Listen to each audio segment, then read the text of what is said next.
Thrips. इस कीड़े की दो किस्में होती हैं, एक का रंग स्याह और दूसरी का भूरा होता है।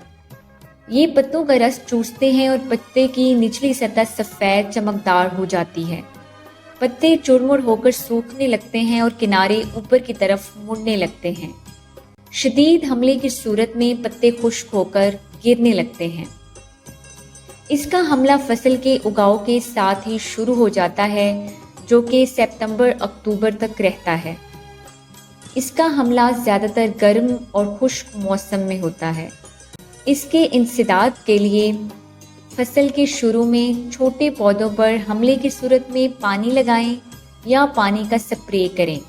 खेतों को जड़ी बूटियों से पाक रखें और बीज को मकामी ज़रई अमले के मशवरे से जहर लगाकर काश्त करें। कीमियाई इंसदाद के लिए क्लोरफिनापाइड 360 SC बाहिसाब 75 मिलीलीटर और एसीफेट 97 DF बाहिसाब 250 ता 300 ग्राम इस्तेमाल करें।